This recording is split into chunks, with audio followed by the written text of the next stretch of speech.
পৰিছে ইয়াৰ একমাত্ৰ কাৰণ হৈছে যি ডাম্পাৰৰ অটপালি সেই ডাম্পাৰৰ অটপালিৰ বাবে বহুজনে প্ৰাণ হেৰুৱাব লগা হৈছে বৰ্তমান কলাইগাঁও যি ঠাকুৰবাৰী মন্দিৰ আছে ঠাকুৰবাৰী মন্দিৰৰ মেইন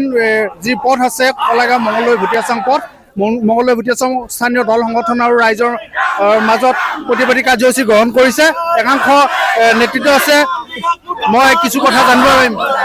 কি ক'বা কিহৰ কাৰণে চাওক কলাইগাঁও অঞ্চল বিভিন্ন সমস্যাৰে জৰ্জৰিতটো হয়েই কিন্তু শেহতীয়াকৈ প্ৰশাসনে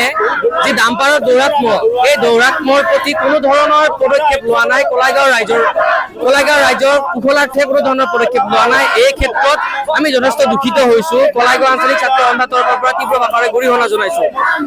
বৰ্তমান সময়ত কলাইগাঁও ডাম্পাৰৰ যি দৌৰাত্ম্য কোনো ধৰণৰ সময় নাই ডাম্পাৰৰ এনেকুৱা দৌৰাত্ম্য বাঢ়ি গৈছে যাৰ পৰিপ্ৰেক্ষিতত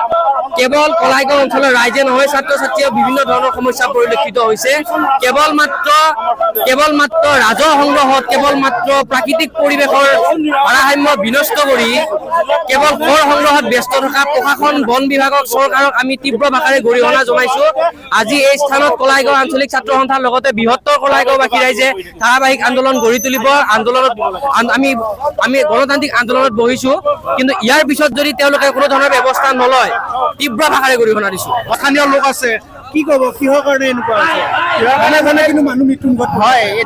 ডাম্পাৰৰ যিটো দৌৰাত্মক সেইটো মানে ৰোধ কৰিব লাগে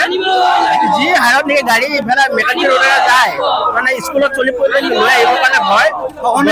সঘনাই এক্সিডেণ্ট হৈ আছে সেইকাৰণে আমি কলাইগাঁও প্ৰশাসন তথা বিটিআৰ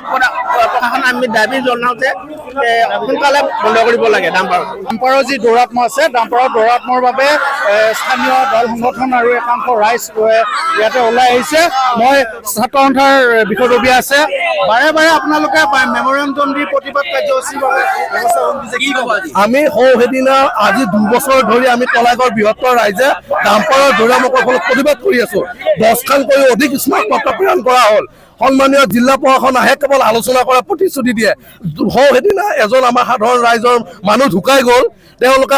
আলোচনা আহিল প্ৰতিবাদ কৰাৰ কাৰণে কিন্তু তেওঁলোকে ব্যৰ্থ হ'ল কাৰ্যকৰী কৰাৰ কাৰণে কিন্তু আজি প্ৰতিবাদস্থলীৰ পৰাই জিলা প্ৰশাসন আহক আৰু ৰাইজৰ আগত কথা দিয়ক যে কাৰ্যকৰী অহাকালিৰ পৰা হ'ব নহ'লে কথা দিব প্ৰতিশ্ৰুতি দিব ডাম্পাৰে যোৱাকালি 15 আগষ্ট আছিলে নিৰৱচ্ছহীনতা আমাৰ ছাত্ৰ ছাত্ৰীসকল কিন্তু ব্যৰ্থ কিন্তু বন বিভাগে তেওঁলোকে যে ডাম্পাৰৰ তিৰপাল লাবান্ধে লুট বেছিকৈ লৈ আহে তেওঁলোকে পইচা ল'ব পাৰে কিন্তু এইখিনি কাৰ্যকৰী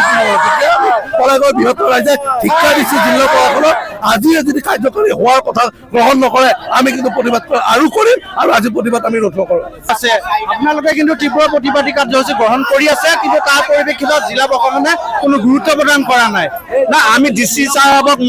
মেমৰেণ্ডাম দিছো অসম জাতীয়তাবাদী যুৱ ছাত্ৰ পৰিষদে ডিচি মেমৰেণ্ডাম দিছে এছপি ছাৰক আমি কৈছো আমি তেখেতসকলে খালি আলোচনা কৰা তাৰপিছতে ডাম্পাৰ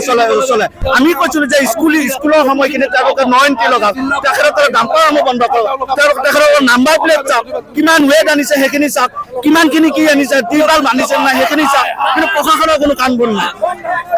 আমি এটাই দাবী উত্থাপন কৰিছো কম দিনৰ ভিতৰত ডাম্পাৰ বন্ধ কৰিব লাগে জিলা প্ৰশাসনক তেওঁলোকে যি সময়সীমা নিৰ্ধাৰণ কৰি দিছে যে ৰাতিপুৱাৰ ভাগত স্কুলীয়া সময়ত তেখেতসকলে সময় নিৰ্ধাৰণ কৰি দিছে যে ডাম্পাৰৰ দৌৰাত্ম্য ৰোধ কৰিব লাগে তাৰ পৰিপ্ৰেক্ষিতত কিন্তু জিলা প্ৰশাসনে কোনো ব্যৱস্থা গ্ৰহণ নকৰাৰ অভিযোগ উত্থাপন কৰিছে কিন্তু পৰৱৰ্তী সময়ত কেনেদৰে কি ব্যৱস্থা গ্ৰহণ কৰে জিলা প্ৰশাসনে এয়া লক্ষণীয় ৰব আপুনি যে এটা অপৰাধ কৰিবলৈ গৈ আছে আপুনি জানেনে এই নাবালিকা গৰাকীক এতিয়াই বিয়াত বহুৱাটো যে এটা অপৰাধ আপুনি জানেনে অপৰাধ কেনেকৈ মোৰ ছোৱালী মোৰ কথা তুমি যিয়েই নোকোৱা ভূঞা 18 বছৰৰ তলৰ যিকোনো কন্যা সন্তানৰ বিয়া দিলেই আইনগতভাৱে এক দণ্ডনীয় অপৰাধ বিয়া দিয়াজন যিমান দায়ী বিয়া পতাজনো সমানে দায়ী এতিয়া তাই পঢ়া শুনা কৰাৰ বয়স খেলা ধূলা কৰাৰ বয়স তাইক খেলিবলৈ দিয়ক পঢ়িবলৈ দিয়ক আৰু চাব এদিন আপুনি তাইক লৈ গৌৰৱ অনুভৱ কৰিব পাৰিব এতিয়াই তাইক সংসাৰৰ বোজা দি তাইৰ ভৱিষ্যত জীৱনটো অন্ধকাৰ কৰাৰ অধিকাৰ তোমাৰ জানো আছে মোৰ ভুল হৈ গ'ল মাজনী মোক ক্ষমা কৰিবা শিক্ষা ল'ৰা ছোৱালী উভয়ৰে প্ৰাপ্য আৰু অধিকাৰ